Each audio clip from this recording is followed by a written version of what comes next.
సంవత్సరాల తరబడి ఎన్ని మందులు వాడినా మీ మోకాల నొప్పులు తగ్గట్లేదా? ప్రాణ పెయిన్ క్లినిక్ లో అత్యాధునిక చికిత్స. భార్య కూతురు తనను చంపడానికి వచ్చారని వైసీపీ ఎమ్మెల్సీ ఫిర్యాదు చేయడం ఇప్పుడు సంచలనంగా మారింది.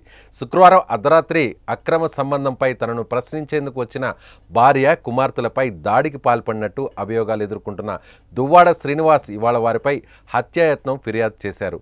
నిన్న రాత్రి తన ఇంటికి వచ్చిన భార్య కుమార్తెపై బూతులతో విరుచుకుపడిన ఆయన కర్రతో దాడికి కూడా ప్రయత్నించారట. ఈ నేపథ్యంలో పోలీసులు ఆయన్ను అడ్డుకుని వారిని అక్కడి నుంచి పంపించేశారు. దువ్వాడ శ్రీనివాస్ వైఖరిపై కుటుంబ సభ్యులు మండిపడుతున్నారు. అయితే హఠాత్తుగా ఈ రోజు ఉదయం అంటే శనివారం స్వయంగా టెక్కలి పిఎస్కు వెళ్లిన ఎమ్మెల్సీ దువ్వాడ శ్రీనివాస్ అక్కడ సిఐకి రాతపూర్వకంగా కంప్లైంట్ చేశారు. భార్య వాణి, ఆమె కుమార్తె హైందవి అర్ధరాత్రి తన ఇంటికి అనుచరులతో వచ్చి దాడికి పాల్పడ్డారని, హత్యాయత్నం చేశారు పేర్కొన్నారు.